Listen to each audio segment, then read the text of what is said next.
Welcome to Real Talk. I'm your host, Brando, Larice, and welcome to episode 3. At Real Talk, we connect with industry professionals, deep dive into key real estate trends, and explore what's shaping Calgary's market today. Today, super excited to have a special guest here, Ed Romanowski. Ed had a major influence on my academic career here, I guess I could say. So Ed is a president of Nunastar Properties, one of Northern Canada's largest income property owners and the largest hospitality operator in Nunavut and in Northwest Territories. Ed is also the founder of Bellstar Hotel and Resorts, as well as Lakeland Living. He has decades of experience in the real estate and hospitality and even appeared on Undercover Boss Canada. And he's also a professor at the University of Calgary, King School of Business, where he teaches Real 567 and 667 project-based capstone course, which is what I was lucky enough to take. Pretty amazing course. Ed, welcome. Yeah, well, thank you very much, Brando. Yeah, in fact, your academic prowess was great, and the big thing about you was always asking questions. So you're doing the right thing for sure right now. Thanks, Brando. Well, I kind of wanted to start things off with you have a lot of experience, especially in the hospitality, development, management side of things, especially in more recently in the northern areas, such as Nunavut, but before that, what kind of brought you into that industry? Well, I've been involved in the industry for over 40 years now, and really got turned on to it by a few people, both in the family, that people were small-time investors in real estate, did really, really well. I grew up in Winnipeg, and Qualico was a big influence there. But you also saw the likes of Investors Group and others that were, the real estate was very important to them, and they were using real estate in order to generate returns for their insurance premiums. So there's a number of things there that with obviously with Great West Life, when I mentioned insurance premiums and Investors Group, and that's whole side of it interested me. In fact, as a student in my late teens and going into university, kind of looked around me and I said, well, how does all this get built? And maybe that was the big question. And then my entire university career, or all the time in university, wasn't a career, of course. During all the time I spent in university, was really pursuing that question. How does this get built? Who's responsible for it? And what role might I play in the future in my career? And so that's what really got me going. And I had some great professors that really aligned with that. And now it's gone full circle, right? Trying to do the same myself. For sure. Yeah, no, yeah, honestly, you had an amazing course. I really enjoyed that. Great professor. And it's crazy for how busy you are, you're still teaching that course. I remember there's one time in the class that I think you were stuck in like Nunavut or something. Right up in Iqaluit, right up in the north. I So couldn't get out. was it a And snowstorm? yeah, a snowstorm and something, there's always storms or things like that, and it's a risk. So I realized that, I'd always have to leave a day earlier just in case. But even at that time, at times like that, it doesn't necessarily work. So, but I would try to make sure that on the way home, I would, of course, got back by Thursday evening when the course was being delivered. So, yeah, so certainly, yeah, that's been fun. And it's a great group of students because you have the students coming in who are either in their fourth year of the bachelor's program or they're MBA students, and they're serious about real estate and they really want to learn something and apply themselves to the industry. The open minds and the open book that is there makes it exciting for me as an educator, because I think going into that course, the way I've structured it anyways, I learn, I think, as much as the students do, so if not more. Um, Continuing with the your northern experience with the hospitality, what made you go north instead of, going in Calgary or some like major cities? Well, the interesting thing, when I was in the 1980s, believe it or not, I picked up a number of consulting engagements, and that was kind of a detour from actually being a developer. I got involved as a consultant for about almost 20 years, and finally had the guts to become a developer myself. And I realized when I finally did become a developer, I should have started a lot earlier. But nonetheless, in answer to your question, why the North? I think it was just because the opportunities that were there, and I saw how unique it was. Actually, in many respects, how challenging it was, and how there was a great need for further investment and the development in the North. And I knew a few people that were doing things up there. So initially, I was involved in consulting for the travel industry up there for development, working on resorts and transportation projects, a number of things, including an airline as well, Tarmac and Airways at the time. And in fact, that was my first foray into analyzing a business and putting something together. And actually ended up having an agreement along with the general manager of the airline. This was in the 80s to buy Ptarmigan Airways. And once we did our due diligence, the big thing that hampered our ability to close was that there are these fuel dumps all over the northern Canada, dozens and dozens of them. And we realized that we weren't big enough to take on that risk of dealing with the environmental risk associated with the operation of the airline. Who would have thought that that would have been a big issue? Ultimately, that airline did get purchased by a bigger, I think it was Canadian North who purchased it. First era Canadian North, and they were big enough that they understood that risk. They could actually deal with that risk. But as two smaller players getting into it, there's no way we could have taken on that risk. And of course, it would have impeded our financing as well, and it did. So that was a bit of the foray in the initial 80s and prospects for entrepreneurship, which I didn't really move further into that until the 90s. So That's pretty awesome. And just going back to what you're saying about how risky some of the northern markets are, what and kind of how difficult it could be. What would be like kind of some advice you'd have for developers, investors looking to kind of diversify some of their portfolio into the hospitality markets in the north? Well, first of all, I'll probably talk about that in the terms of the bigger hospitality perspective. But in terms of the North, what's really difficult for people to grasp is that the cost to build in the North is as much as 3 times the cost of building in Toronto or Calgary. So that creates all kinds of financing issues right from the get-go. And it's hard for people to wrap their minds around it. And in fact, we have a whole bunch of Southerners thinking that they can solve that problem. And so, people think of dream up of, we're going to use modular building, or we're going to do prefabrication in the south and China or wherever and send it to the north. But the most expensive hotel ever built in Canada has been built in Iqaluit on a per room basis, and there's a reason for that. And it was a modular build, and it all went wrong. Because the plan was hatched, I think largely from Southern thinking. So really understanding the North is an important part. But you know what? That's the same thing that applies to any market. Sometimes when we go on vacation or something, go down to Mexico and we think, oh, this would be easy to open up a resort, right?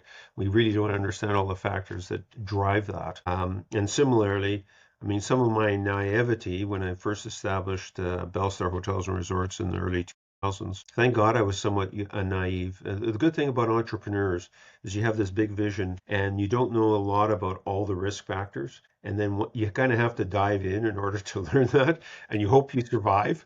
You kind of jump into the deep end, and you think it's going to, you have to be strong enough to be able to paddle your way to the edge of the pool or at least tread water, and then hopefully come out and thrive. So I think the same thing happens not only in the South or any other entrepreneurial situation, but also in the North.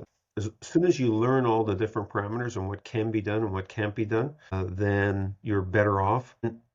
The interesting thing in the North is that it only has 120, 30, 40,000 people. I think it's 140,000 people across all 3 territories. And you have to remember that that represents 40% or more of the area of Canada. People don't realize that either.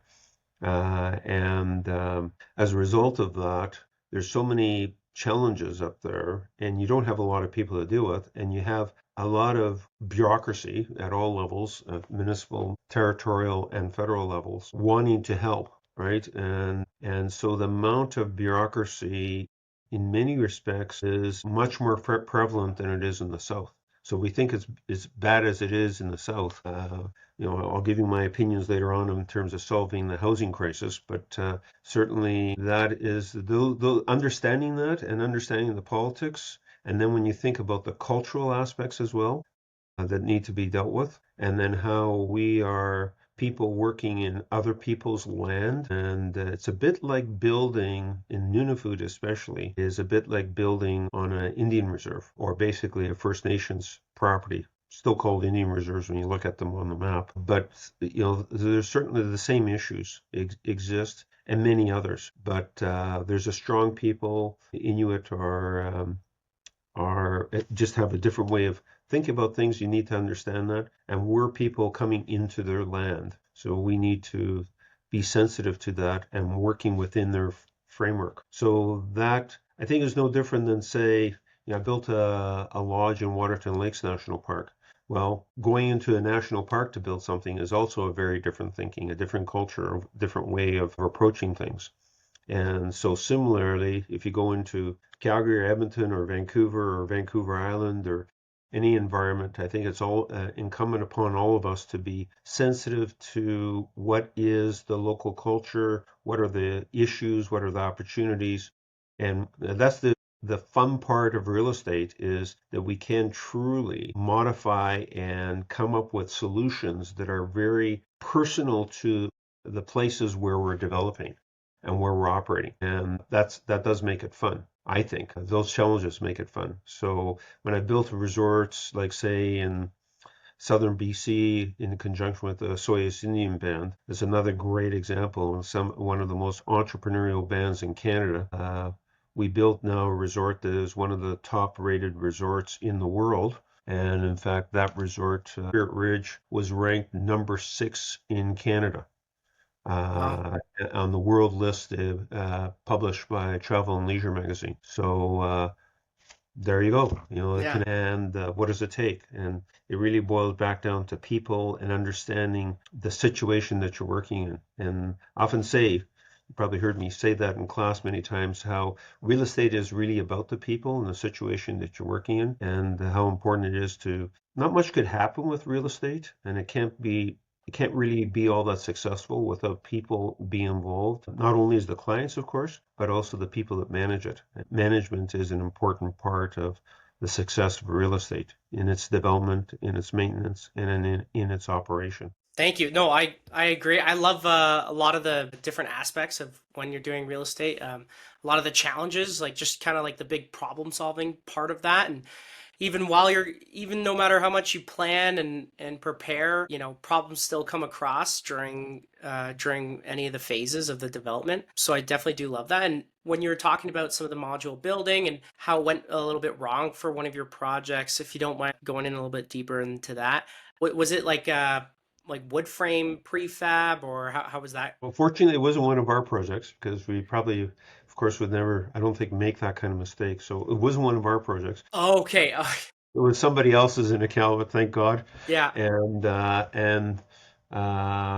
they were able to rely on other sources to pay the tab, and ultimately still being able to proceed and make the property work. But Yeah. it's good that it happened in the sense that there's lessons learned by everybody else, maybe at somebody else's cost. But that's often how there is learning, right? And this is where I think our model in Canada and in the developed world has gone a little awry, not a little awry, very awry, because there's this kind of thinking, and the expectation of the consumer is driving this, is that somehow we're going to regulate and we're going to plan out, and we're going to, we have these people that have very little experience in building anything, creating regulations and bylaws and that and designs for the development community, and then basically creating or defining the box, so to speak, more and more and more so. Instead of less and less regulation, we're getting more and more, and it's more and more and more prescriptive. It's way too prescriptive. And if you think of, planning departments as an example, would be, say the city of Winnipeg, where I grew up in the 60s, may have had less than 10 people in the entire planning department. And that city at that time was maybe 600,000 people at that time. And, Winnipeg hasn't grown much. It's still kind of 700 or 800,000 people. Correct me if I'm wrong, but, it isn't as if it's as big as Calgary, as an example. And it was at one time. Winnipeg was far bigger than Calgary, and especially in the 60s. But now there are hundreds of people in that planning department. So why, right? Well, we should be Yeah, that asking that is. question why.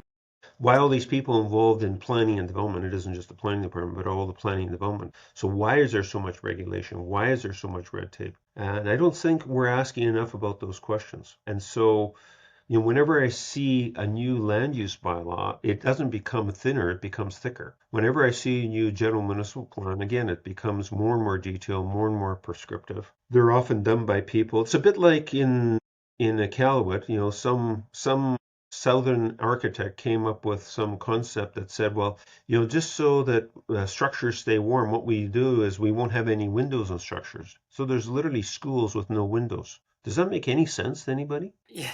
Like, did nobody ask that kind of question? Like, so this is where, the prescriptions being given out to our industry, and we are the builders of community. And that's another message that I want to get through is that the developers are builders of a community, and yet we're damned by the media and damned by the government as if all we're doing is, we're just profit mongers and, we don't care for the community. Well, guess what? We build the community. Take a look around you. Take a look at all the buildings around you. Think of all the infrastructure as well, because our offsite levies pay for that as well, much of that as well. And that didn't used to be. A lot of the infrastructure used to be paid for by all the people in the community. And now we've downloaded that to the developer, who's then in turn downloads it to the consumer who's buying a home or renting an apartment. And then we're wondering why it's so expensive. Because guess what? The individual can't bear the burden of development and all those costs. And why is it so difficult to build something? Well, I think our housing problem is more of a cost problem. It's so expensive to build now compared to what it was many years ago, disproportionately so, because all the expense is being downloaded to the individual projects. And that creates a huge barrier to fulfilling the needs for housing. And I had this question once not once, just recently, by a planner in a community that we're building some housing in Okanagan. We're involved in building housing in one of my companies, Lakeland Living. We're building housing in West Kelowna, and the planner asked me, well, and we were talking about costs. And we said, well, for every $65,000 more that we spend on the project, we translated this for them, and that could be through interest costs or additional charges or whatever, that suddenly that's going to increase people's rent permanently on that project by $5 per month. So permanently. So if you start to think about $650,000 more, that's basically $50 a month, right? So he didn't get that because he said, well, doesn't the market drive rents? Well, not quite, because guess what? With CMHC, we as a developer have to guarantee the rent roll, personally guarantee the rent roll, and that drives the financing. And then on top of that, guess what? There's a shortage of housing. Well, the consumer is going to basically pay the freight. And if some planner or some bureaucrat or some politician believes, well, we'll just download the cost to the developer, it isn't as if the developer is making that much money. They're on the verge of collapsing. I mean, if you have a 1.1 times debt coverage, and you're going into developing a project, hey, guess what? If the rent goes down 10%, you're underwater. You're easily underwater. In fact, it might not even be by 10%.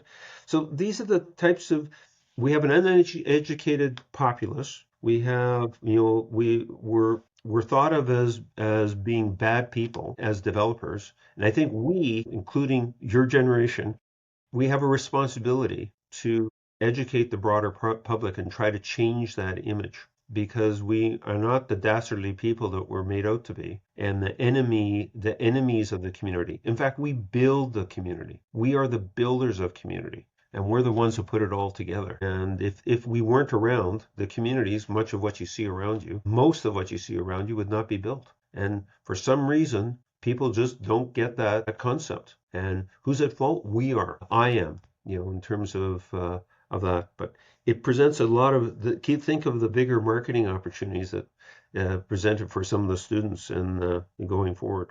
Anyways, enough talk about that. I'll let you Yeah. give you Yeah. time for another question. Well, no, 100%. Well, I guess. Wow, you. Sorry, that was like a lot. That was a lot. That was good though. Um, so just looking back on your career, um, or at least your early career, what kind of moments, maybe certain projects or mentors really helped shape your path today? Well, fortunately, my initial foray into the development world and the tourism industry was actually through government. I actually learned a lot that way. And in some respects, it was the lack of leadership and mentorship that actually allowed me. I was a very inquisitive kind of guy and very learning oriented. So when I actually worked in a provincial government department in Manitoba, Department of Tourism and Parks, I kind of got to a position where I can almost do anything, and I had only a few. I had a few projects to work on, but it exposed me a lot to real estate. So one of my first big projects, and here was this junior guy, like literally 19 years old. And what was my project? Is to come up with the imputed land values for all cottages and commercial properties in the provincial parks. Wow, Which, at which 19. yeah, and Oh, so now I think this is the naivety of, as again, the naivety of the leadership because, they didn't realize that that was about 8,000 properties yeah, that's and crazy. hundreds of businesses. And here's this little, Jocko, who's coming up with these reports. So, I have two of these reports that I put together that would ultimately drive policy for what the lease rates would be for cottagers and also businesses in the provincial parks. And, like I would, this Did you is, did you who have was anyone driving like help guide you, or did you Well, have some? I had a guy who was a kind of academic kind of guy that I would report to, Yeah. but it would be the review was, I mean, he tried to do his best, but I mean, I knew a lot more about real estate than he did. Let's put it that way. Oh, geez. So, well, I kind of learned by talking to other kind of the real estate groups within the provinces across the country, and kind of was a sponge in terms of trying to learn as much about it as possible. Read as many books about real estate appraisal and assessments and valuations and rent on public properties and public leases and all those kind of fun things. It was a great student opportunity. Well, no, yeah, no, it definitely would have like pushed you pretty quick. Like, Yeah, I guess, yeah. Well, you like the challenge? yeah, I loved it. I mean, it was so good, right? I mean, I was so energized. I would be there very early in the morning until late at night. And that was my first 2 years of summer jobs, and it was fantastic. And that led me.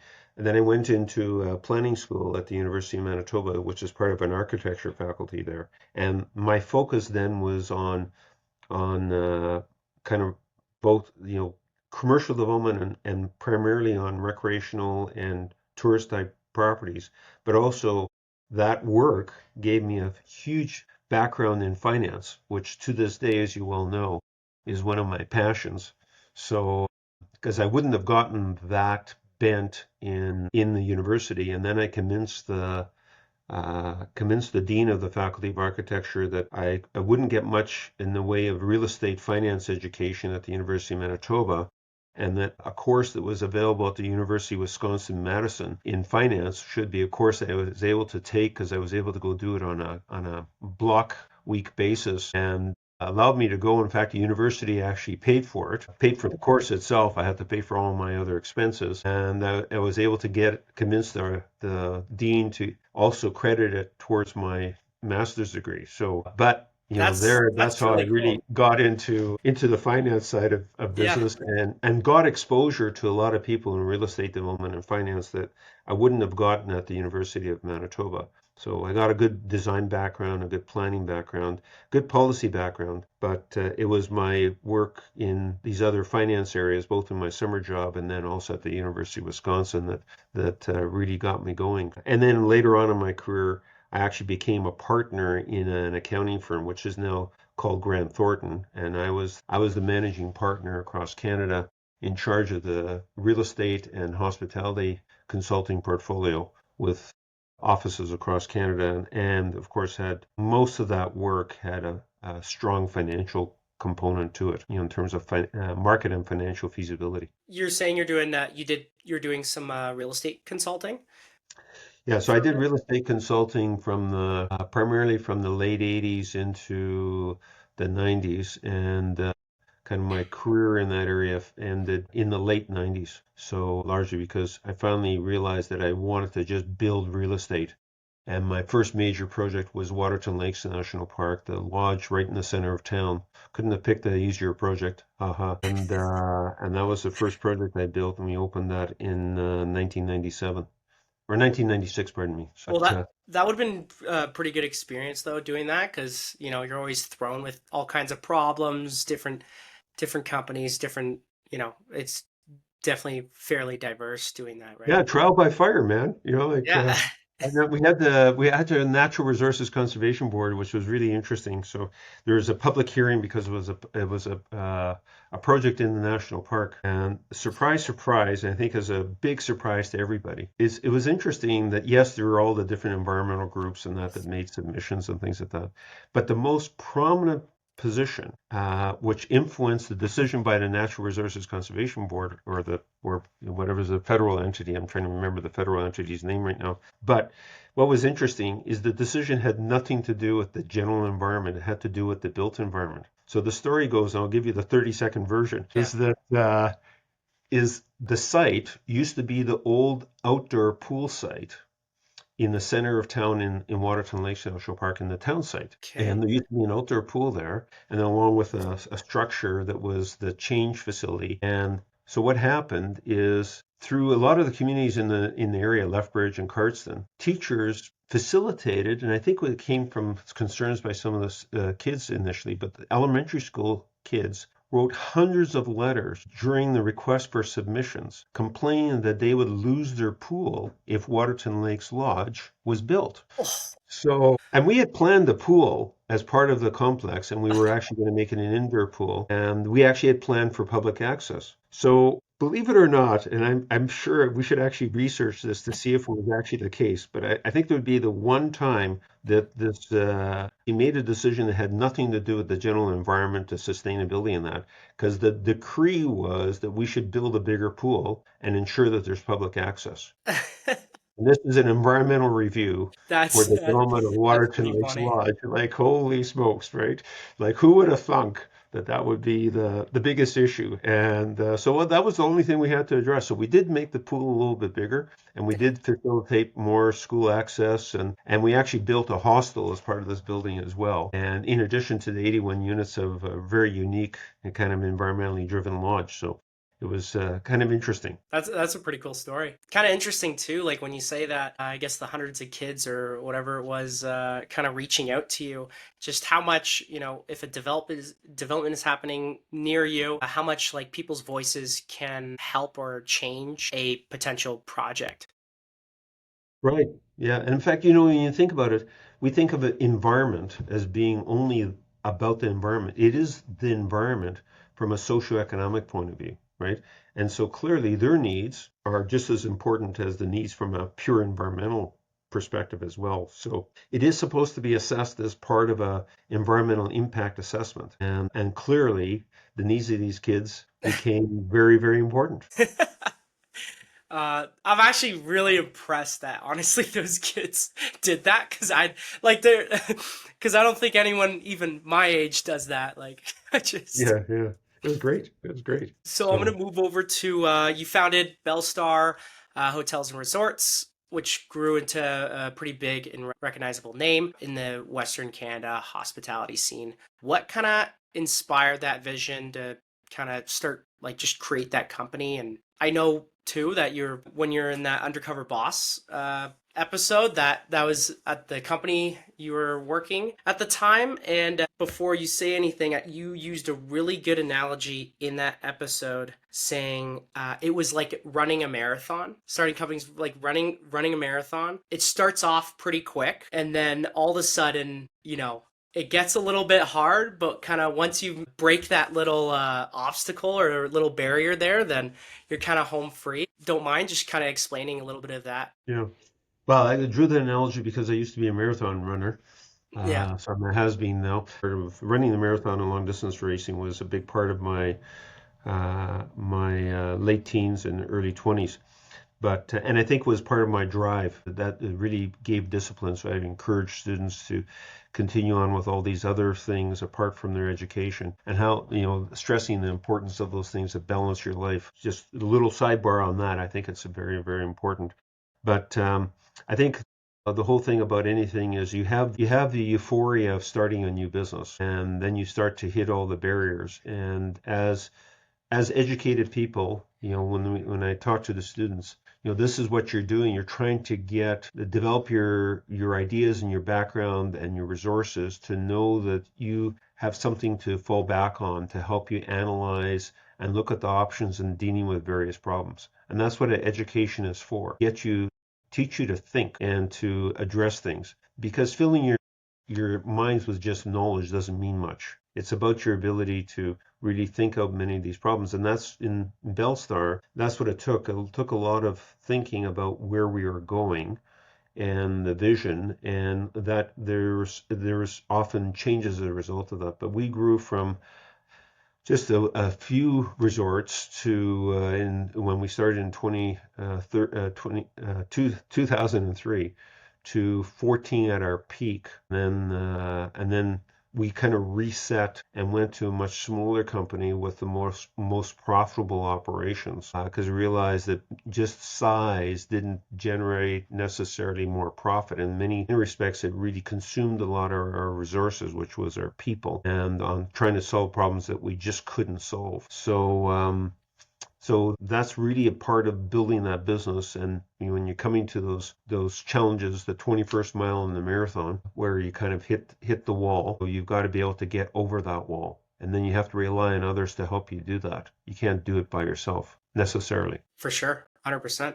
Well, I wanted to show you a little clip that I grabbed, about a 42-second clip from the show here. It's going up and down. That's what we do here. How you doing, Tom? So this is Slower than me as molasses. Tom I in didn't see the sign Undercover of fruit, Boss. no. It's not clean properly. Look. See this? Still. See it's still. Okay. Sorry, I'm Okay. fussy. The word that strikes me about Raj is she's fastidious. You better be finished. I'm coming. She's the definition of would be Raj =, fastidious. Now I'm gonna give you this name tag. You're gonna put your name and my name. Then we clean this unit. Yay! He didn't do that great. Thank you so much. Nice to thank working you. with you. I hope you will come back tomorrow. I don't think he will come back tomorrow.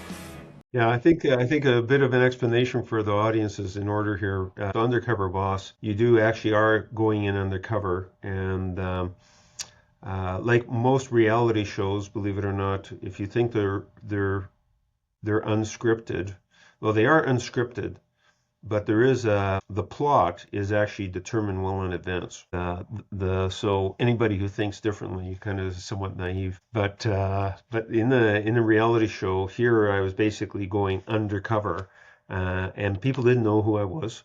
And if they found out, they would actually get moved off of the show. So if you see 5 segments in Undercover Boss show, that means that all 5 segments were successful in the person remaining undercover. If you see less, that means that it didn't work out. So in other Oh, words, the person found out that you weren't undercover. But nonetheless, what they do is they actually go out and research the company in advance. So we get picked, right? So I got picked to go on this, asked to be able to go on Undercover Boss, and they actually to get you to sign an agreement that anything goes unless it's illegal. If you whatever you do, you have to be understand that it could end up being in the show. So there is a risk to companies. You can see why some bigger public companies may not risk having their CEO on the show, right? And but they go out and actually research it. They interviewed about 15 staff, and on the premise that they were a training company, and that basically they're going to film a show with me, Tom, coming into looking for career opportunities and trying to understand what there is I could learn in the hospitality industry. Might be my future career in the hospitality industry, and I was coming from another career and looking to move into the hospitality industry in my older age, so to speak. And that was the premise, and everybody bought into that. But they then, from all their interviews, pick then the 5 people that will be in the show and the 5 situations that will occur. And one of them was the housekeeping side, which you just saw in that clip, where the supervisor of housekeeping at Spirit Ridge got to, you know, teach me and tell me what to do and command me around during this training time period. So it's quite funny. And of course, I wasn't necessarily all that cooperative all the time, but I got to see what how things worked and how passionate she was about the business. She loved, and in fact, of all the 5 that I work with, she was by far the most passionate about what she did. And I use the term to describe her as being fastidious. And that equaled Raj, who was the person she was. And she did a phenomenal job in terms of commanding me around, getting me to clean the toilets and clean the mirrors and all the different things that happened. And yes, there were outtakes in that show where I was complaining about how demanding and how commanding she was. It was fun, and I learned a lot from that. I learned a lot about the people, their pride in their jobs, and that sometimes people are quite happy to be of service in the hospitality industry. In fact, it got me to ask more questions in interviews of people. And if people, when they described their values, didn't say that their main reason why they're interested in the hospitality industry is to be of service to others and ultimately represent that somehow in the interview, then I wouldn't hire them, or we wouldn't hire them, because that's what the hospitality industry is all about, is serving others. And in fact, I'd argue that that's what our whole purpose is in life anyways, is to serve others. And what are we doing to help the world? What are we doing to help humanity? What are we doing to help the community? That's why we're here, I think. Now, there are some people that would argue otherwise, that it's about as much money as they can make and as much enjoyment as they can have. But I think in the bigger view of things, we have a responsibility to do our best in serving others. And ultimately, that's what drives our value. And if you're going to have a legacy, it's going to be about that. It's not going to be about the big house you own or the car or whatever that is. And of course, it's not only service to the community, it's service to your family, service to others, service to your friends, all those things. Those are the memories that people have of you, right? And they're not bragging about how much money you made. They're bragging about how good a person you are and how you served others. And so that was a big lesson. I think that just reinforced that I already had that view, but it just reinforced it even more. And I gained the even greater appreciation for the people at the base level within the business and how important they were. And they had very, very positive attitudes, even though they were the lowest paid people often within the organization. And how important they were to ultimately the success and the happiness and the satisfaction of our guests, of our customers. There's some big lessons learned there for sure. Yeah, so I actually brought that clip up because also she was amazing, super detail oriented, like very efficient. Like she seemed like she loved the job and just loved everything. She had good attitude, just go get her. So when running the company, or just companies in general, just how do you bring or kind of get people like that? Is there a company culture thing? Is there anything that kind of just really sticks out to certain people who are looking for a job that kind of like made you guys have some amazing service there? Yeah, Makes I'll sense. go down that road. I think it's our mission statement was pretty simple: delivering exceptional resort experiences. And once you kind of translate that to people, I mean, people buy into that. But keep in mind, students and prospects to work for you are looking for the reputation of how well run you are. And ultimately, as we all know, in any business, people quit their bosses, and it's about how well we treat our people. It's not all about the pay, and often I hear way too many times, well, let's just pay them more or whatever.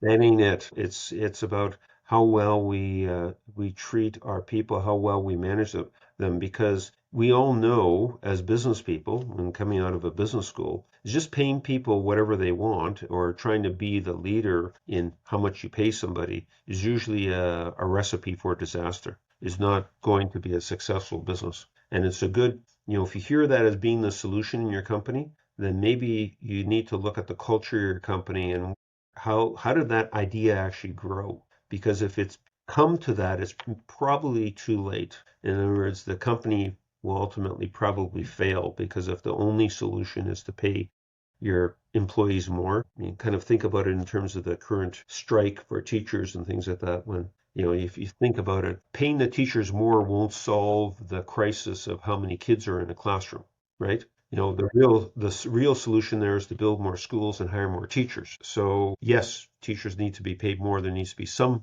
more pay, but the solution is far more holistic than that. And so I think it applies to everything, implies in real estate, and it applies in our day-to-day life. Those things are certainly important for us to consider as we build out real estate, and it needs to work. Like, one of my pet peeves is that you have planners basically saying, well, let's build a downtown and have every building have retail space on the main floor. Well, how good a plan is that? Like, this is a world that's constantly changing and moving away from retail space. And so what we're doing is dooming many families and individuals to failure, broken homes and broken marriages and broken relationships, because they gave it their all. They tried to make a space work in a building that some planner decided should be there. And we don't measure the human pain and suffering driven by poor planning decisions. Like, that is so dumb. And there's no rationale. Ask the planners. Oh, well, how did you come up with that idea of actually having retail at all in every building in the main floor throughout the downtown area? They don't have any economic rationale. There's no real rationale in terms of the numbers. You can't justify it. A lot of these people are just surviving hand to mouth. And so how did we think that was something really good? It was a fantasy of planners. So those are the types of things I think we need to push back as business people involved in the development industry and in building our communities, to come up with much better approaches and much more driven by, as you experienced, when we went through the ULI competition and through the NAIOP competition, that we need to really think through, and what are the economics behind these things, and how does it really work? And you heard some of the questions that were asked by the judges, and people saying, hey, how can you rationalize this? What are you proposing and why? And keep in mind that our community plans that are prepared by planners aren't getting that same scrutiny. Why not? Why aren't they getting that same scrutiny? How come we're not measuring our success in the planning of our communities by some of these measures? Like, how are these businesses doing? There's no measurement of that. And how many families have we destroyed as a result of that? How many life savings have we burnt up as a result of that kind of thinking, right? Just because we drew it on the map, or we somehow came up with a policy like that. Those are things that need a lot more analysis, a lot more scrutiny. This is where business students can play a much bigger role. How many business students are actually sitting and being involved in policy development within the planning departments? How many? But probably not many. I fathom that there's probably none. How many in the planning department? Yeah, and I think that is completely, and I think like some of the planners do, I think, lack some of the developer side of things. I don't think they know maybe how much it could affect project to project. When looking at your development approvals, and they'll cross something off saying you need to change this window for some shadows, and then you do that and you resubmit, and then the next person says, you know what, I don't like that window. And then you're like, well, the last person just told me that. And it's pretty difficult. And Yeah. I completely see I why. could give you a lot of stories there. Like, I was, as a volunteer, I was the project manager for building the Calgary French International School that my son ultimately went to in the city's West End, in Calgary's West End. And yeah, I couldn't believe in that process. I mean, you get a development review letter, and it has, like, it's 35 pages long, and comments from 120 different agencies, and like, unbelievable. And there are contradictory comments within that letter. The width of the pedestrian way should be 1.8 meters, and somebody else says it's 2 meters. And we then, as the proponent, need to resolve that and meet with everybody to figure that out. Well, no wonder it takes so much bloody time to design something and build something, and made it really difficult. And I remember what we did is we started building the school before we had our building permit, because we were so frustrated, and we had to get the school open for September the following year. Obviously, you don't build a school to open it in November. And and then we got a stop work order, and then of course it became highly politicized, and we were then able to push. It's funny how we got a building permit 2 days later. Like, come on, this is how silly it is, right? Yeah. And so, there's some of the problems, and so we have way too much bureaucracy, way too many planners, way too many engineers, way too many doing all these things, and we have a very small development community. I remember as a resort developer, the resort development community in the world is actually quite small. We're talking about hundreds of developers only in terms of building bigger resorts. When we went to the annual show that was off in the American Resort Developers Association, it puts things in perspective because there's maybe hundreds of us as developers. And just our suppliers alone going to a trade show in Florida or in Las Vegas, we had 15,000 people selling to a few hundred developers, right? It kind of puts things in perspective. And then you have all these regulatory regimes, and most of the sessions were about how we as developers have to deal with all the crap, right?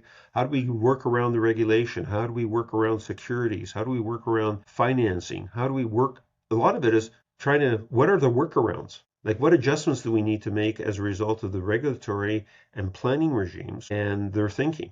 Isn't that weird? Shouldn't it be about the bigger visions? And yeah, we had some sessions about the bigger vision and where we're going. But often, most of our time was spent trying to figure out, well, how the hell do we work and live within the framework that we have to build resorts in around the world? It's a big problem. And I think the same thing exists in housing. The same things exist in building our communities. That's why we're only getting a fraction of the amount of housing that needs to be built.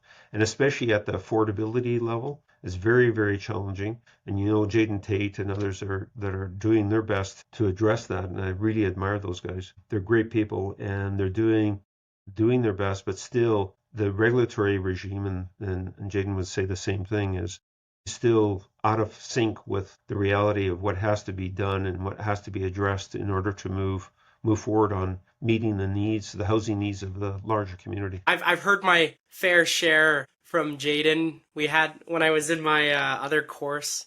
I was honestly, I enjoyed that one too. Honestly, I have no complaints. All the real estate courses at the university are amazing, great people. But yeah, no, I remember one class he complained about a sidewalk.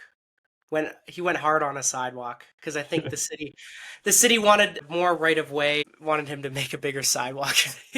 Well, I'm dealing with this situation right now. It just gives you an idea how stupid and how these little things bug the development community and make it more difficult. So Yeah. we have a proposal to build 73 unit residential development in West Kelowna, which is south of Kelowna proper, and quite a ways actually. And one of the things is the engineer suddenly comes up with, well, okay, the proper right of way has to be 0.9 meters wider. So there's the right of way for this laneway that is between a property to the north and a property to the south. And we own the property to the north, and we're proposing to build the 73 units on the property to the north. Well, do you know what the engineer proposes? Take the 0.9 meters off of our side, and we won't take off any from the other side. Well, I have a simple solution. Take off half from ours, and when the other guy builds his half, when he builds south of us, take the other half from him. Believe it or not, that's a big argument. But isn't what I just said logical? Yeah, that or give me money for what I'm losing. But they don't do that. They don't give you money. They wouldn't do that. You have to pay for all that, right? Yeah. And keep in mind all those dedications that developers take, setbacks and that. Part of our site, by the way, in that situation as well, requires, instead of a 2.5 meter setback, we have to give 7.5 meters. Keep in mind, we have to give it. It's not, we don't get paid for it. We have to give it. And why? Because there's a long range plan that might take 20 years to implement to widen the highway that this building is on. The general public has no idea. And of course, that drive up the cost of housing? Of course it does. Now we're taking, 15% of the site away for nothing. In other words, somebody has to pay for it. The consumer pays for it in the end. But do you think the engineers or planners think of that at all? They don't. They're not saying, they're thinking somehow it comes from us, like as the development community. Well, ultimately, the consumer is paying for all that kind of thinking. Yeah. I was going to say, like, in Ontario, I don't think it's a thing anymore, but the Ontario Gas Board can't remember the name for it. They were going to put all 50 years. So the developers, if they're going to have a new project, 50 years, they'd have to pay upfront 50 years for gas for the developers, which was crazy. And the developers were like, hey, this is like, it's just going to go straight to whoever's buying the home. It's just going to increase the cost. Like, how can you even do that? I don't know what happened with that. I think a lot of people went against it. Could still be a thing. I assume and hope it's not. But yeah, when I saw that, I was kind of shocked because that's a lot of extra cost just on that. Yeah, well, I have a real experience, just in the past couple of weeks. We had one of the communities that we're doing development up in the north. They presented a development agreement, and developers are certainly at huge risk because you have these bureaucracies presenting development agreements to us. And the development agreement was worded that our offsite costs to connect to the city's utilities, that we would not only have to pay for what the cost right now, that in perpetuity, if those changed, that we would have to pay for any reconnection. Pardon me, like in perpetuity, like for the next 100 years? Like, holy smokes. And again, there's no realization or concern for ultimate consumer because ultimately the consumer has to pay for that. You can't have developers not making money. Like, Yeah. there has to be profit in order for our system. We live in a capitalist society. We're not socialist, we're capitalist. And how do people earn money on their savings, or how do they get 5% at the bank or whatever? It's through guys like us, through the development community that are paying that money that ultimately you get on your deposits. And how does the world go round in the end, and how people can actually do what they're doing, right? How do they get paid? People get paid because there's profit. They don't get paid because there's losses.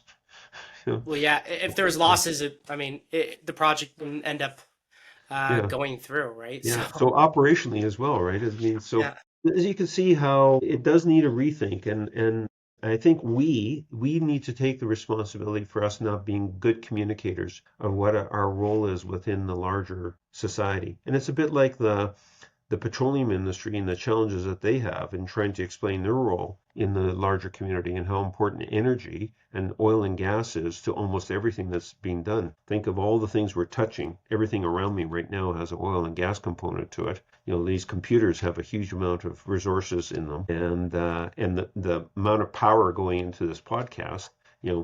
Where's all that energy coming from in order to broadcast the podcast, right? yeah, And then the cloud and all those types of things. So I think that people aren't putting together all those pieces, and I think we have a responsibility for putting those pieces together. So yeah, it's an exciting business. I really, in my 40 plus years in the industry, that's what I've said in the classes, as you've heard so many times. That's what makes it so exciting getting out of bed every morning, because it's so rapidly changing. There are so many new problems, so many new opportunities. Some of them are extremely frustrating, and others are just so gratifying in terms of what you see in the end as the end product, and especially happy customers, happy people that are living in homes that you've built and appreciating what you've done within the community. Not directly, but by seeing that it works. That was especially gratifying in building resorts, but also in building warehouses to commercial properties, offices, residential properties. I mean, that ultimately, I think, what drives many of us in the development community.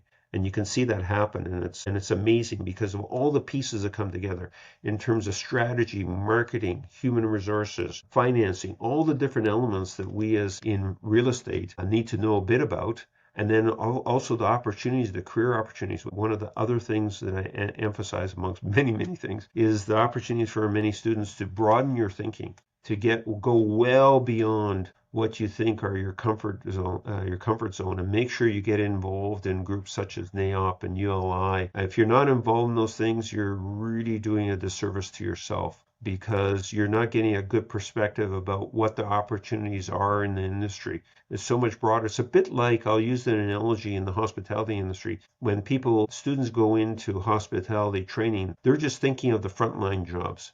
And they don't necessarily think of the financing opportunities, the design opportunities, interior design opportunities, the sales opportunities, all the different management opportunities, the software, computers, all the things that are there that make the industry come together. And those jobs that are available are thinking about the hospitality industry only from the front line. Maybe because that's what they get exposed to is the way they think about it. It's totally misaligned with what the true opportunities are. So the same thing in the real estate business. It's not just about salespeople, selling in real estate firms. It's all those jobs and a wide variety of jobs in, obviously engineering, planning, real estate. I mean, wouldn't it be nice to actually have a business student get their planning degree and being operating at a senior level and maybe as a director of a planning department in a major city? And I'm sure there's some, which is great, but we certainly need to see a lot more of that as one example of an opportunity. For sure. Because we've gone a little bit over, but I have no problem with that. If it's okay, just I can still ask you a few more questions here. Sure. So just to any of the students that could be watching this, if anyone watches this, I don't know. I don't know yet. Um, what should someone expect if they join your class? What is it about, and what could they gain from that? Okay, well, by design, I teach the capstone courses for both the undergraduate students and the graduate students. And by design, the way we design that course is that it should be about real life cases and taking the skills and knowledge that you've developed from your other real estate courses and your other business courses and applying it to the capstone course. And so that the idea is to make them as real life as possible and have each student apply their breadth of knowledge to the situations that they're dealing with and the critical thinking related to it. So as you noticed in every one of the projects, it was very personalized or customized. So for instance, in the very first project, you got to pick your own residential properties that you would buy. And you were challenged to think those through. And it wasn't one size fits all because the conclusion that one student would make about it, this is like a terrible investment. And meanwhile, later on, and a student addressing another property realized that, hey, this is a great investment. And of course, the learnings in terms of being able to analyze that and conclude that are what real estate education is all about. And then ultimately, in the end, the same thing happened in our competitions. We had to analyze and make them work. And we often had to do major adjustments in our designs in order for them to work. And it isn't just a matter of an architect sitting down and doing a program and then coming up with something, because that's a recipe for sure for disaster. So the courses are really about real life cases and taking what you've learned in all the rest of the course and stretching you to the limit in terms of your time and thinking to get there. So that's what the course is all about. So it's not an easy street kind of end of the program course, but it's one that I think will excite you and get you really excited about your future career in the real estate industry. Thank you very much for sharing that. And just to kind of add on to that a little bit, you're a busy guy. What made you want to teach this course, bring all your experience, and kind of teach some university students? You're always traveling. Yeah. What's your biggest reason? Yeah, probably one of my big values that I've established very early on in my career, I think that I derived from my parents, is service to others, and I've said that before, and how I think that really is a fundamental value that almost any person should have. But I think that the next generation, and I think that's why within the businesses that I run, building them, that's why I've been able to take them from 1 or 2 people to 400 people, because I understand that basic concept of educating others and giving them an opportunity to grow. And growing is learning, growing is making mistakes, growing is experiencing success. And teaching gives me that opportunity to share the wealth of knowledge that I've been so fortunate to have and so many learnings that I've had, both successes and failures.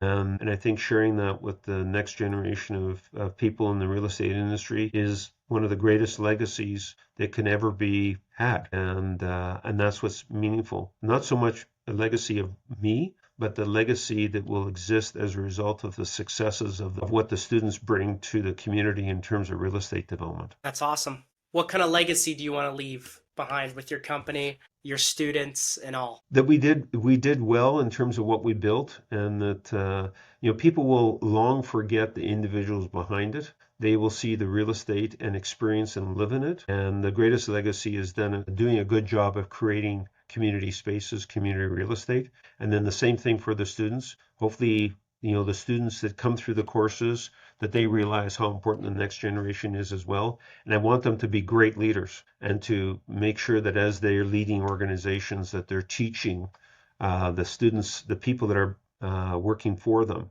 and mentoring them, challenging them, getting to go for advanced education, learn as much as they can, and to better the community and better the real estate industry. Thank you for sharing that. And before I end it here, do you have any additional thoughts or anything else you want to say? Well, I think I've said enough. Yeah, fair But enough. yeah, but I think I really appreciate the opportunity. The students indeed are a great source of inspiration, and it's good to see the thinking. And Brando, you were a really good example of a student that wasn't Oh, afraid to ask questions. I often, when I'm in classes and the students aren't asking questions, that's one thing. When I wasn't, I was kind of fearless in terms of asking questions in my classes, and I was often there thinking, why aren't the other students asking questions? Am I that dumb? Like, and I shouldn't have thought that at all. In fact, I was inquisitive, and I think as a result, I learned more. that's awesome. Thank you. And I guess, Ed, thank you so much for joining us today. Been an amazing conversation. Um, to everyone tuning in, thank you for listening, and bye, ciao. Yeah, thank you very much. Thank you, Brando, and to your success, to everyone's success. All the Thank best. you.